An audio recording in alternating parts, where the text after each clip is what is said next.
Hello student, तो स्वागत है आपका मेरे इस चैनल इको विंग में। आज हम लोग क्लास 10 का अर्थमेटिक प्रोग्रेशन जो टॉपिक है, 5th चैप्टर जो है वो डिस्कस करने वाले हैं। ये है आपका चैप्टर 5th। तो चलिए, इस टॉपिक को समझने से पहले आपको ये समझना बहुत जरूरी होगा कि अर्थमेटिक प्रोग्रेशन क्या है, जिसको हम समानांतर श्रेणी भी कहते हैं। समानांतर श्रेणी।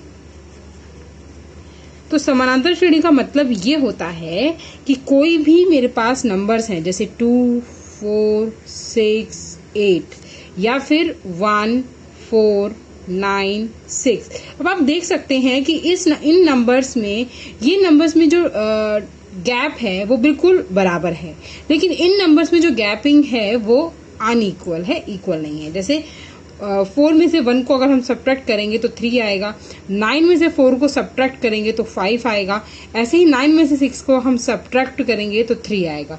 तो इस तरीके से जो यहाँ पर डिफरेंस है स्टूडेंट, वो बिल्कुल अलग है, लेकिन यहाँ जो डिफरेंस है वो बिल्कुल बराबर है।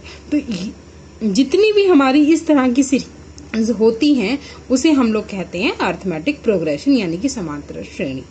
तो इस चैप्टर के अंदर इसी श्रेणी के बारे में हमें डिस्कस करना है। इस पर्टिकुलर चैप्टर के अंदर जो बेसिक फॉर्मूला है वो है an is equals to a plus n minus 1 d। तो सबसे पहले हमें इस फॉर्मूले को समझने से पहले ये समझना होगा कि ये पर्टिकुलर जो सीरीज है ये बनती कैसे है। तो जो ये सीरीज बनती है उसका जो मेन तरीका है बनाने का वो ये है कि जो फर्स्ट एलिमेंट है उसे हम a डिनोट करेंगे, जो ये वाला हमारा टर्म है वो a2 होगा स्टूडेंट। तो अगर हम a के अंदर प्लस d कर देते हैं, d यानी कि कॉमन डिफरेंस, कॉमन डिफरेंस। यहाँ a हमारे लिए क्या है 2, प्लस d हमारे लिए क्या है, कॉमन डिफरेंस क्या है स्टूडेंट। कॉमन डिफरेंस निकालने का फॉर्मूला क्या है, a2 माइनस a1, ये फॉर्मूला है। तो a2 क्या है 4 माइनस a1 क्या है, या फिर a भी हम इसको बोल सकते हैं, a1 भी बोल सकते हैं। तो चाहे हम इसे a1 डिनोट करें या फिर a डिनोट करें, दोनों ही चीजें हमारी सेम रहेंगी। जैसे हमने यहाँ पर a लिखा है, हम इसे a1 भी लिख सकते हैं इस तरीके से। तो डिफरेंस हमारा क्या निकल कर आया स्टूडेंट, 2 निकल कर आया। और यही डिफरेंस अगर हम यहाँ ऐड कर देते हैं तो हमारे पास नेक्स्ट वैल्यू जो है a2 की वो आ जाएगी 4। और ऐसे ही हम सो ऑन करते जाएंगे। a3 इज इक्वल्स टू में भी हमने सेम वही चीज फॉलो करनी है, a2 प्लस d। a2 क्या है 4, कॉमन डिफरेंस क्या है 2, 6। इस तरीके से हम n नंबर्स ऑफ सीरीज के क्वेश्चंस जो हैं वो निकाल सकते हैं। ये फॉर्मूला जो है वो अलग टाइप के क्वेश्चंस को निकालता है, ये सिर्फ सीरीज को समझने के लिए कंसेप्ट है। तो हमें यहाँ पर सीरीज का पता लग गया है कि किस तरीके से हमें क्वेश्चंस को निकालना है। लेकिन काफी टाइम से एक तरह के क्वेश्चंस बहुत आ रहे हैं सीरीज को कैलकुलेट करने के लिए CBSE बोर्ड में। तो वो ये हैं, जैसे सपोज आपको क्वेश्चन दिया हुआ होगा x प्लस 2, इस तरीके से आपको एक क्वेश्चन दिया हुआ होगा और इसमें आपको खुद से ही x is equal to 1, 2, 3 portrait करना है। 1 प्लस 2 तो वैल्यू क्या आ गई 3।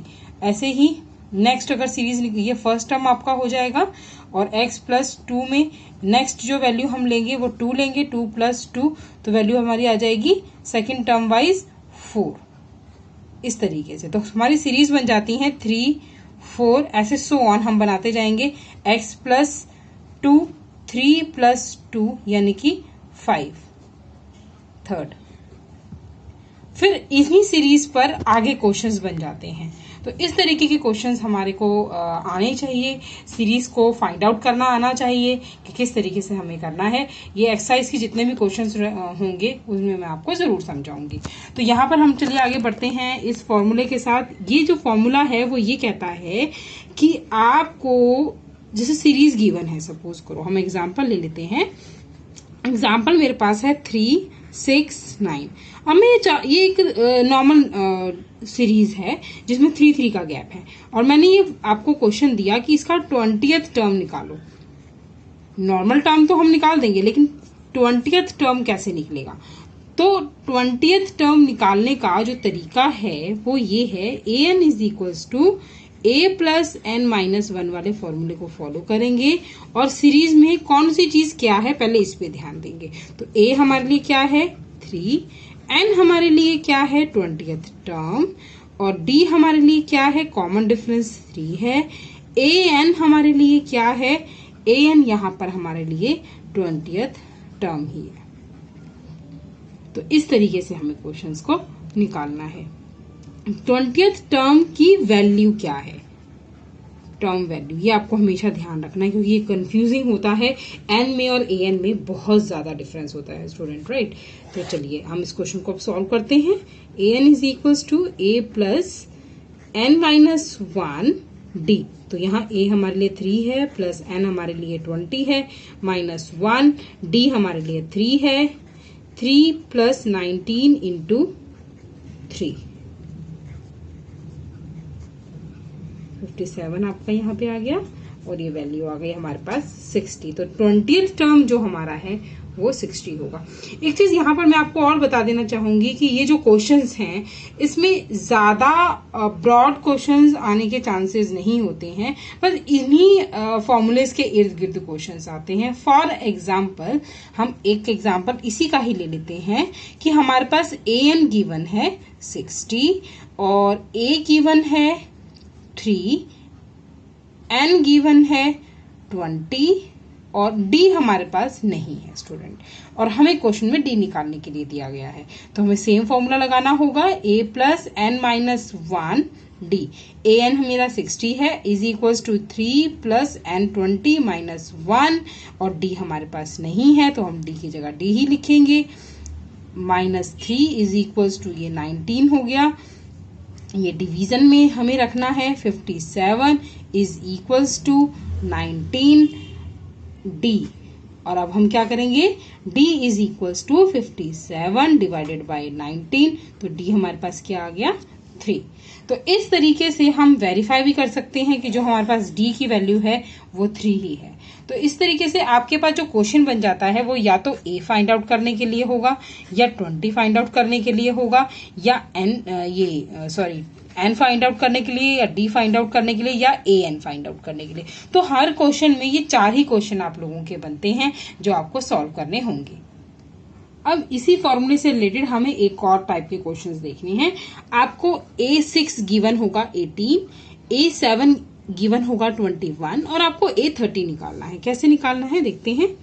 तो A6 is equals to A plus n minus 1 D is equals to A हमारे पास नहीं है 6, यहाँ पर हमारे पास ये टर्म है, D हमारे पास नहीं है तो A plus 5 D is equals to में हमारे पास आ गया 18। ये हमारी फर्स्ट इक्वेशन बन गई स्टूडेंट, ठीक है। अब हमें A7 के साथ भी यही करना है। A plus n minus 1 D is equals to A plus 7 minus 1 D is equals to A plus 6D। ये आपके पास वैल्यू आ गई 21। ये सेकेंड इक्वेशन हमारी बन गई। अब हम इसको सॉल्व करेंगे बाय सब्ट्रैक्टिंग, एलिमिनेशन मेथड से हम करेंगे इसे, by subtracting the equation 2 and 1। तो A plus 5D is equals to 18, A plus 6D is equals to 21। Positive positive negative negative negative cancel हमने कर दिया, माइनस D वैल्यू हमारे पास आ गई, यहाँ पर माइनस 3 हमारे पास आ गया, माइनस माइनस कैंसिल किया तो D हमारे पास आ गया 3। अब हमें क्या करना है, बाय पुटिंग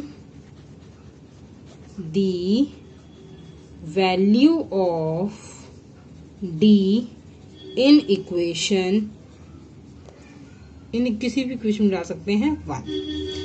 तो A plus 5D is equals to 18, A plus 5 into 3 is equals to 18। तो A यहाँ पर plus 15 is equals to 18, A is equals to 18 minus 15 is equals to आ गया 3।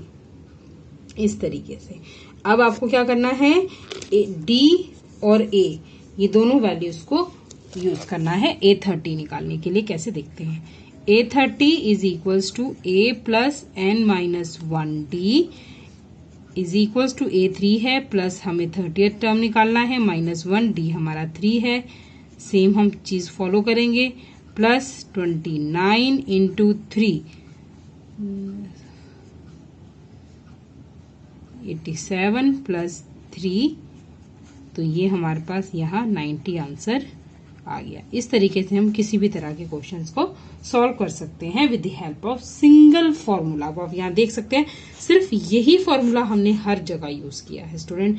इसमें एडिशन का एक फॉर्मूला और होता है, वो हम अपने नेक्स्ट वीडियो में जरूर शेयर करेंगे आपके साथ। मेरे चैनल पे बने रहने के लिए मेरे चैनल को सब्सक्राइब कीजिए, लाइक कीजिए, शेयर कीजिए।